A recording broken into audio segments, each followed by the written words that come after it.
Thank you so much for being here. First off, let's start off by asking, do you think the visit of the minister would instill confidence, especially for the people of Plateau? Because there were concerns that since these incidences took place, there was no, presence of the #1 citizen, President Bola Ahmed Tinubu, who of course arrived the country just yesterday night. But now that you have the Minister of Defense himself going there to assure the people, do you think this would in one way instill confidence? Firstly, my heart goes out to the community, Bassa community. I schooled in Jos. I lived in Bassa. I lived in Koba Barracks for some time. You would also recall that then Lieutenant General Lagbaja was also in Bassa on the same issue. And when he did that controversial push-up, which I did complain about, that it's somewhat of an aberration when you have two communities, as it were, squabbling, and then you have our Chief of Army Staff go there. Again, we're coming back to the same thing. It's quite sad and unfortunate that the Minister of Defense has had to go there. This is again an aberration. It's misplaced, with very profound respect, to be looking for the president in this case. I always ask a question: what are the governors doing? What did we elect them for? I heard a very, again with respect to the governor, very flimsy excuse from the governor on what has happened. Quite unacceptable. The governor is the chief security officer of the state. They will make the argument that they don't have control. No, they have command. Let me make the point. Every state governor sits at the top of the State Security Council. He has command of all the armed forces within the state. What he does not have is control. For good reason also, lest you have a state now have control of his own army and wage an insurgency against the federal government. But he has command. He has the DSS at his beck and call, the army. He has those formations there.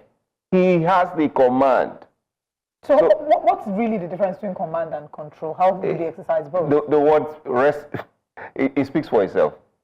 When you control, you are the one in charge literally. You can bend and shape as you will.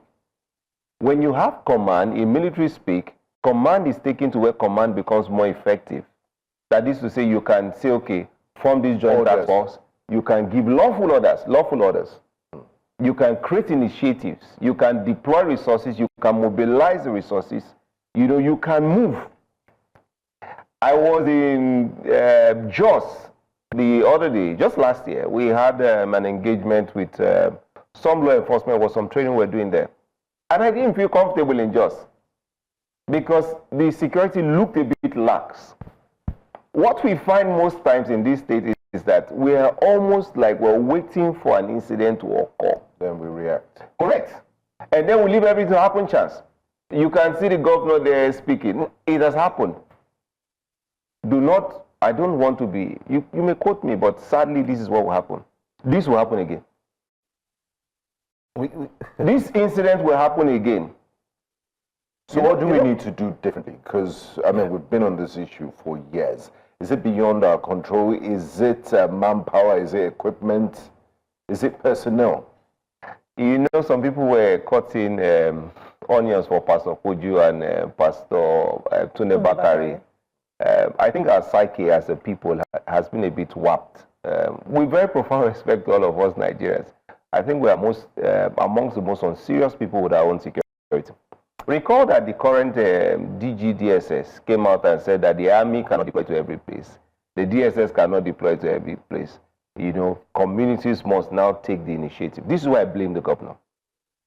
The politicians can mobilize every ward, every police unit to win an election. They cannot mobilize to ensure security. Yeah, but the kind of equipment What equipment are we talking about? Let me explain. So, you have hunters, vigilante groups, civilian JTF groups.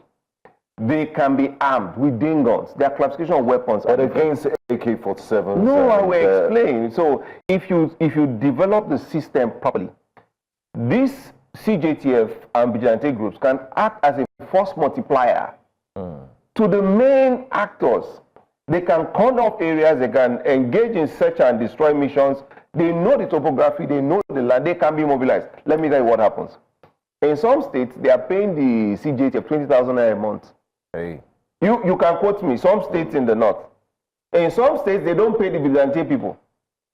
These are governors, wow. They are not so excellent, although we call them excellencies. So, quite conveniently, the governor will come out and say, it's our enemy, the enemy is from outside, we are incapacitated. And I raise the question, look at the analogy. When it comes to an election period, everybody is moving. What does it take to conscientize the people? To form them into groups, for the governor to sit at the top of that structure, to resource them. The bulk of the issue with security in Nigeria is logistics, not even arms. Now, Onyekachi Adekoya, and a lot of Nigerians recently have started echoing your sentiments with regards to self-help and defending oneself. Adekoya made a statement over the weekend. Former Vice President Atiku Abubakar also made a statement that Nigerians should try and defend themselves. Do we run the risk of having private militias and vigilantism? And it could also, we saw the incident in Uromi, there are possibilities of it leading to jungle justice. Good question. The issue of Uromi would happen when the approach is not structured. When the initiative is led by the government of the state, then it will be within a framework. For example, the Southwest has Amotekun. Amotekun is armed. They are making some strides.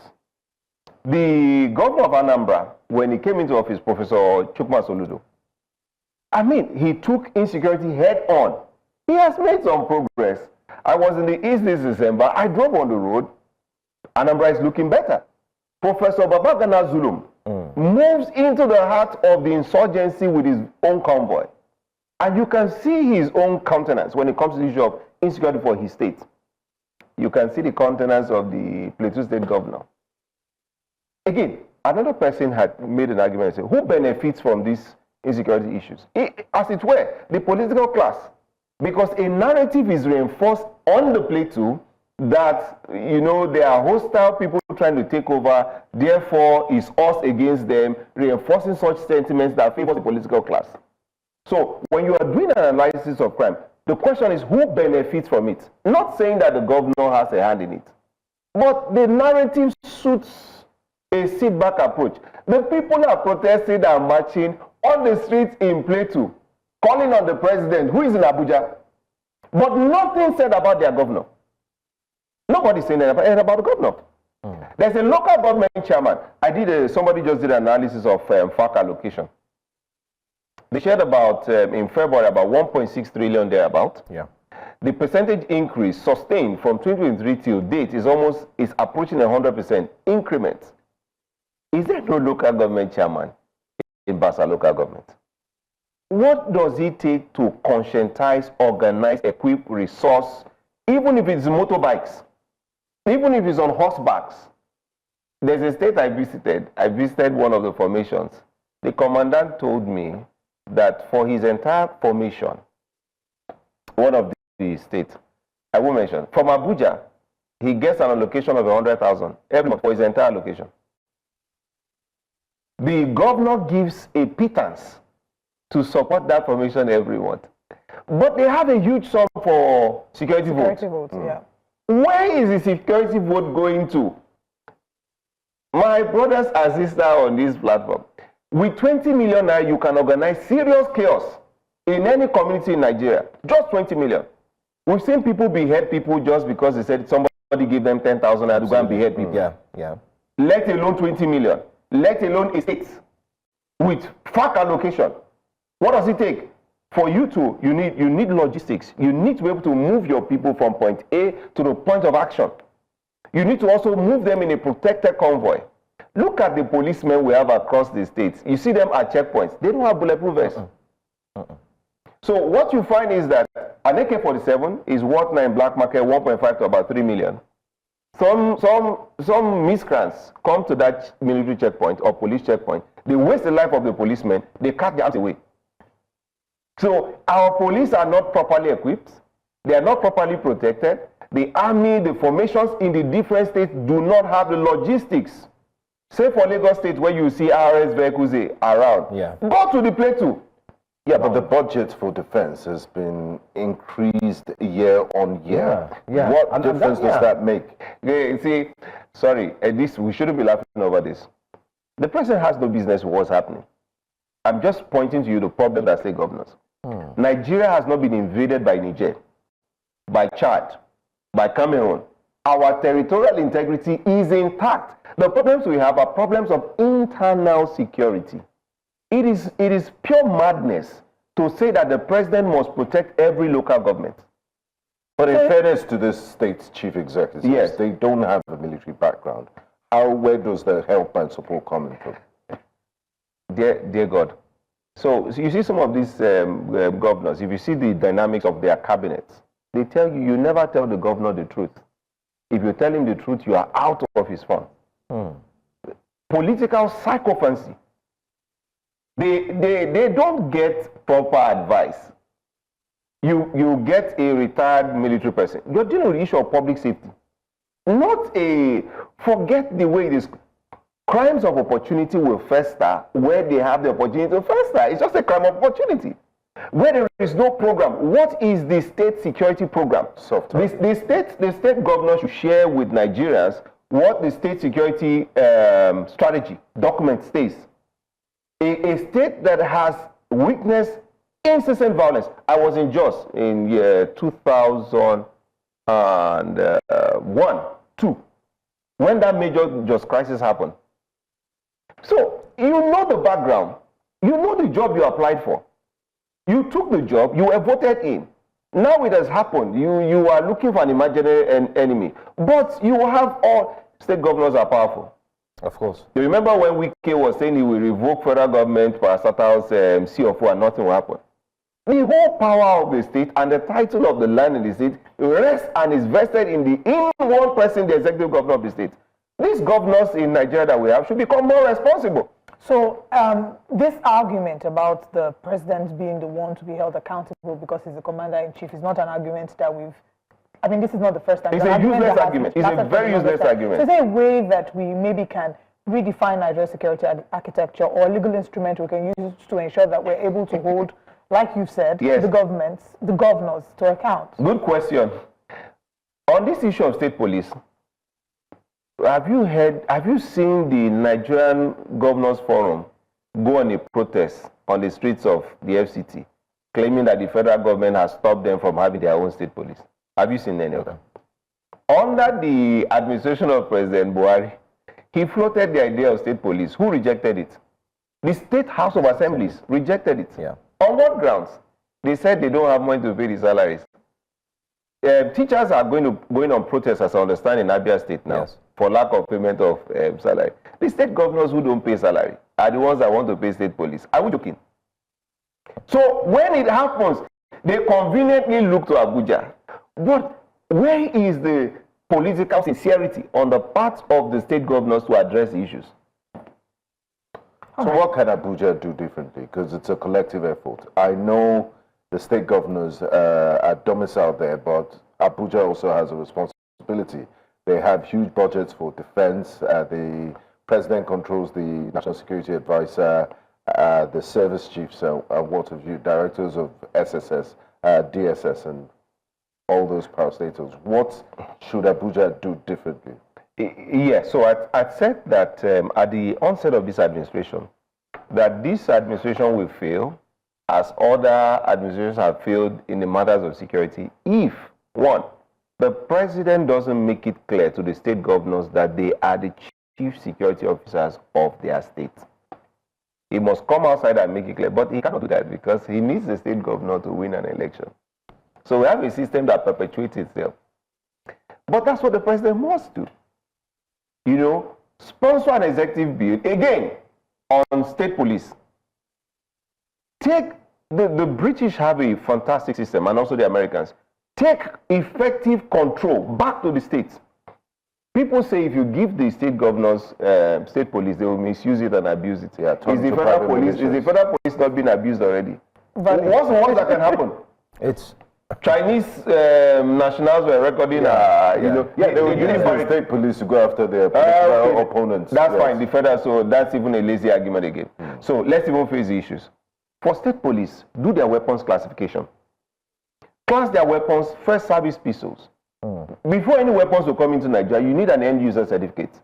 The federal government will still retain the power to grant those licenses. You limit the amount of assault rifles to only technical, tactical teams, you know, that can bring suppressive firepower where it is needed but limited. We have 79 Mopo squadrons across this country. What do you think they are meant for? They are meant for quick response. Those Mopo squadrons will still be there. Where the state SWAT team has been overpowered, then the Mopo will come in. Where they are overpowered, then you bring in the military. But what we do first, what is the Minister of Defense going to do on the Plateau? Just because we don't have, we're not thinking as a country. They said he went to commiserate with them. But why? When we are attacked by Chad, when we are attacked by Niger, what is he doing there? Anyway, it's because every time we think security, we think military. And we are thinking military because we are improvising. We are suffering from an improvisation syndrome.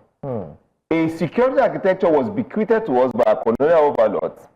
We have continued with that improvisation till date. So this is not it. Mind all of us Nigerians, the vultures are circling. 2027 election is coming in. We have data from when we started keeping data almost 12 years now. On the eve of every major election cycle, violence will spike. So it's trending upwards. It has not peaked. This will not be the last, unfortunately. I would like to come back on air again to say I said so. I hope not. Always welcome. But this is how I always come back. This is what I always say every time. And it does happen. Data is indicative. It's like a man who is driving. The one before you turns on his trafficator. He's showing you he's going to go right. Absolutely. Right. Okay. Now, you've been talking about the witnessing, feeling particularly concerned about this because, I mean, you have affiliations with JOS. No, I've been on ground. Yes. Yeah. But this is not the first time, like you've mentioned, and you are saying that this might not be the last time. Do we know what the root cause of the insecurity in Plateau is? It's been there for years. The governor does say that there's an issue of genocide. There are people who talk about it being political. We're not quite sure what the exact cause of it in Plateau State is. The cause of it is a kakistocracy. Just to water down the English, yeah. We are governed by the worst of us. It's a governance issue. You should sit in the room with some of these people. We're not led by the best of us.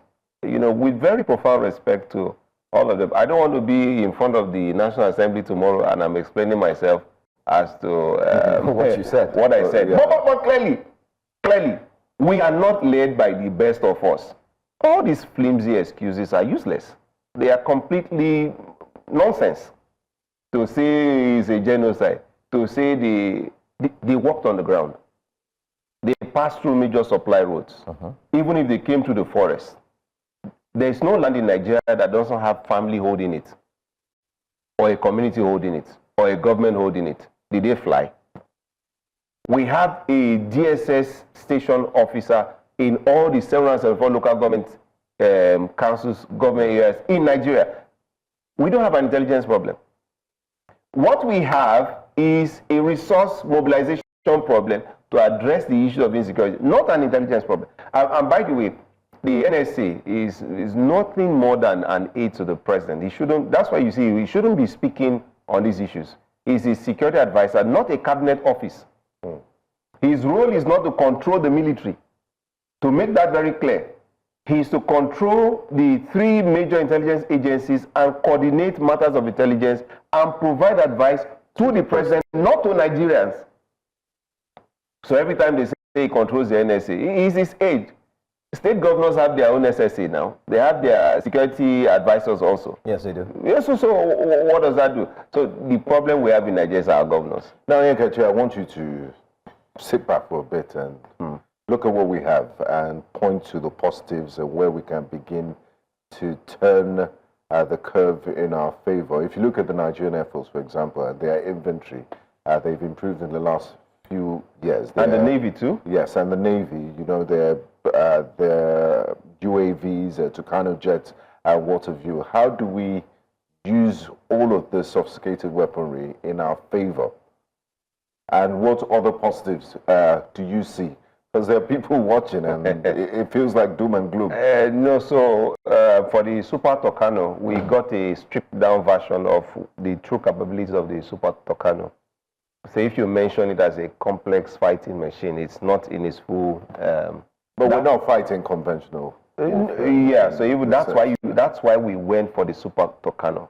There's certain capabilities it has, precision strikes it has, day and night capabilities, that we went for it. It's also best for close air support because of the cannons it has also.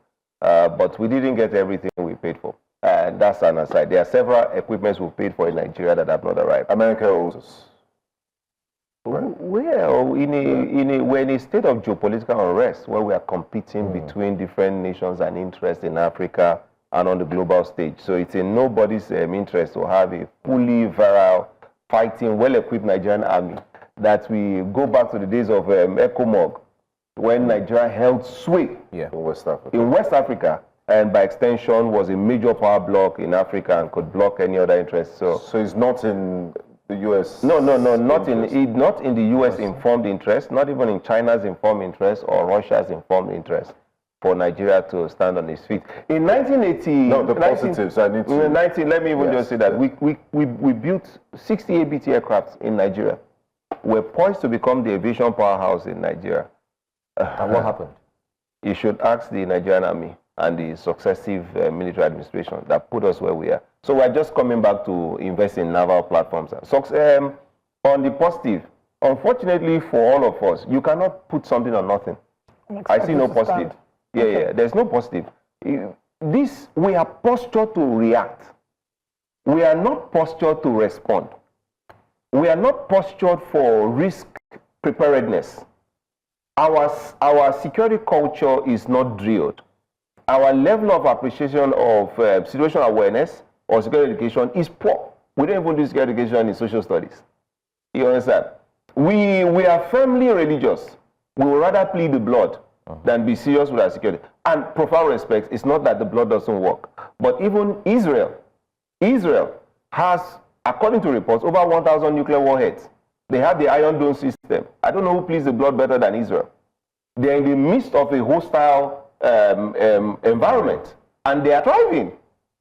So we are not serious as Nigerians about that security. If let's also look at the fact that, I mean, I want to go back to the budgets that are being put for security.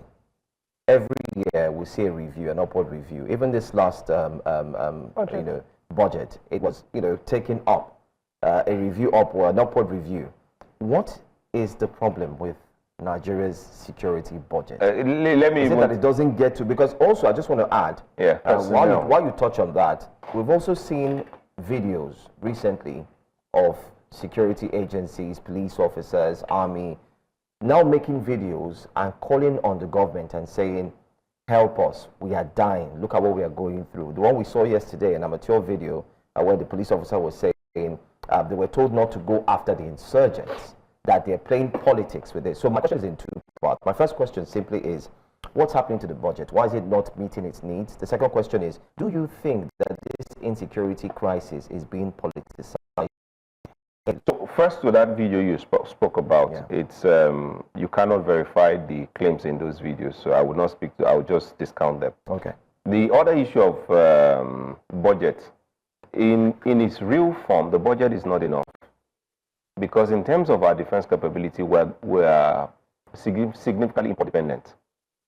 So while the budget has swollen up, the dollar value has dropped, so we can purchase even less. What about that? Then there's, don't make me cry.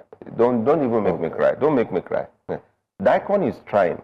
We cannot even produce bullets sufficient to our needs as a country. When we say we're a giant of Africa, you don't know the scale of our problem.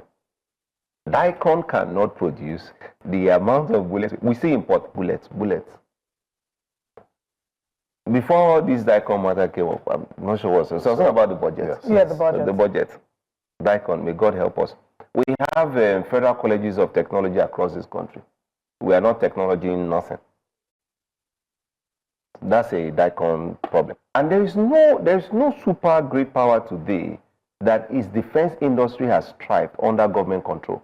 You need to bring in innovation and then public-private partnership to fuel, and energize the that sector. An exception would just be maybe the USSR that has always had technology under state control. Every other case, you need to bring in people. So in terms of the budget, yes, there's inefficiency. And the bulk of our problem sometimes is not from lack of good intention. It's just from pure ignorance. I've seen import of equipment. I used to sell equipment in West Africa. You buy a device that is $100 and you bring an expert, a white man, fine lady, they come and make a presentation to the people who have to make the purchase decision, and they call that $100 unit 2,500, give it a fine name, maybe Orion 100X, and do a nice spec sheet. And then the person says, okay, fine, $2,500, add another $2,500. And everybody's happy. So we are buying rubbish because the people who are supposed to be there, who should know, don't know how to buy equipment, run it through severe tests under different stress conditions in which we will be working, and then make the final purchase decision. Where you have such people, they don't make the purchase decision because the politicians have to go and procure on behalf of Nigeria, because now Nigeria has a government-to-government purchase policy or a government-to-OEM purchase policy. But the people making the purchases sometimes are not the technical people. So does it mean that this entire scenario, we can say, is partly politicized as well? Well, election is coming up. People have to mobilize resources for election. By any means necessary. Right. You have said so. Okay, let's talk about the economic drivers of insecurity as well, and poverty as a key economic driver. Is there a way that maybe economic investment can help in this fight? Employment to reduce maybe the rate at which young people are initiated, let me use that word loosely, or be recruited by these bandits? Yeah, so fortunately my first degree is in economics. The argument of this economic side, the data would not suggest that that is correct. If you look at the poverty capital hubs of Nigeria, somewhat was north. Okay, but if you look at the geographical spread of crime, it's across the country.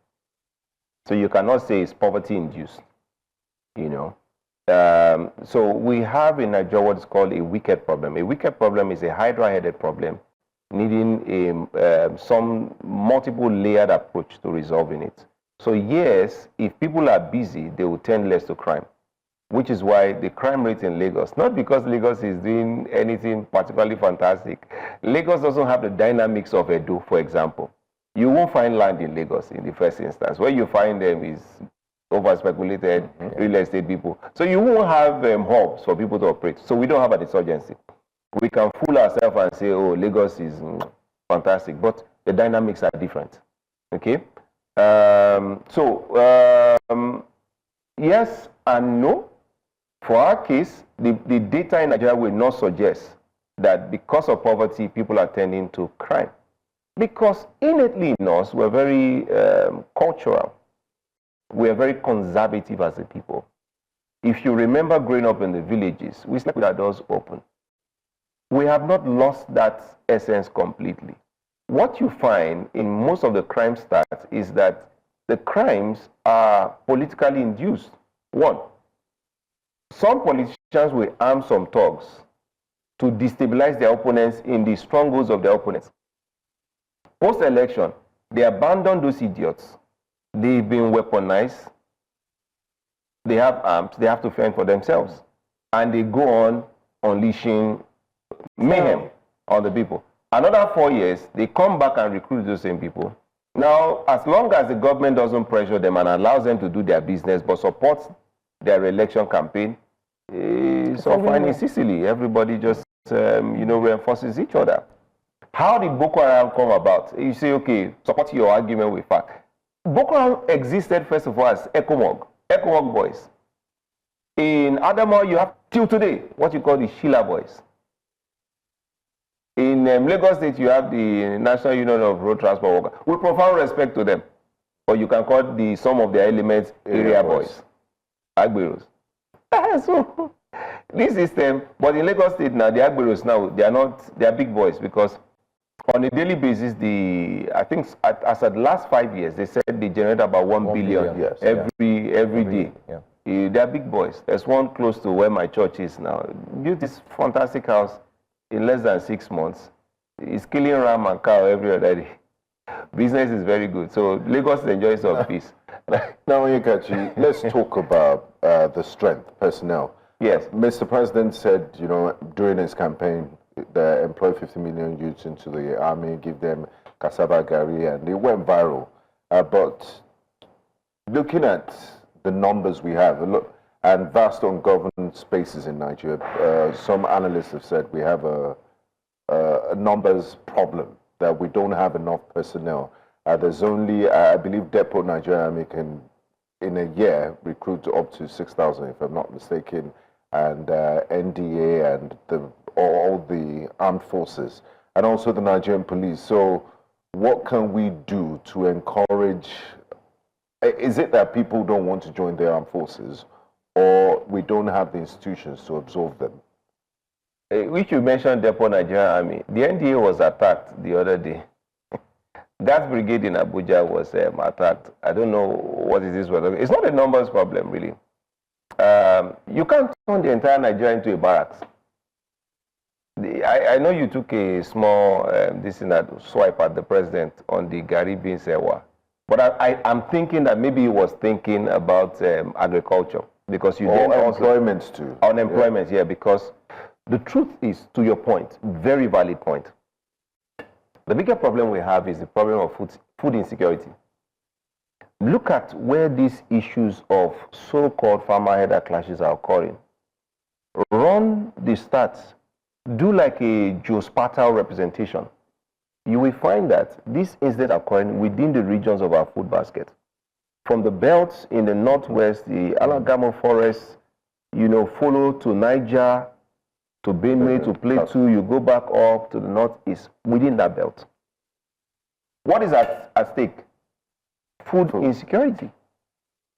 What have we seen over the last 8, 9, 10 years? That the price of food has sustainably been on the rise. What's the impact to Nigerians? Is our disposable income will continue to drop. The country will continue to be impoverished. You will have social unrest. When you have social unrest, the Nigerian government will be preoccupied with internal strife and unrest, such that it will no longer be able to project force and power across the African continent. So if you add one or two together, you will see the size of our problem.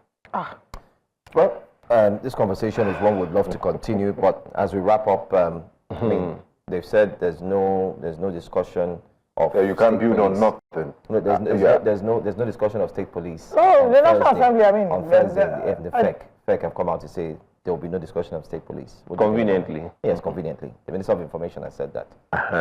Said that will not be on the table this Thursday. But it doesn't mean that the conversation is totally out of the question. The people should protest against their governors. Stop the nonsense of go to the government houses, protest. If the governor will not ensure your security, sack him. He should resign and leave the place. I think also the challenge is when people hear protest, there's a pushback because of the fact that there's an assumption that protests must be violent, and how protests can be. It mustn't be. Yes, PTSD. It mustn't be. It mustn't be. And I'm saying that we are giving the governors too much pass. The governors are in turn giving the local government too much pass. Who says that the governor can't declare state of emergency in a local government also? Instead of waiting for the president, and then everybody's asking. But you see, somebody said, oh, the president should declare state of emergency on insecurity in Nigeria. No, he should declare state of emergency on governance at the subnational level. Today's security, what exactly are these governors doing? Roads, show me. Payment of salary, show me. Building their local economy, improving the IGR. Just show me what these governors are doing. And you expect them to do well in security. As an aside, as we wrap up the conversation, when they find these terrorists, these bandits, when a number of them are arrested, how best do you think they should be handled? Should they be They should be handled according to the law. Into the society? There's a place for that. There's a place, sometimes in military strategy, there's something called building a golden bridge. If it costs you 20 billion to reintegrate as against spending 200 billion to continue to pursue a war that you do not end, I'll take the 20 billion reintegration. So it's about strategy. We're not thinking in this country. That's the honest truth. Okay, Onyekachi Adekoya, thank you very much for joining us this morning. Thank you for your insights and your quite an interesting conversation we've had this morning.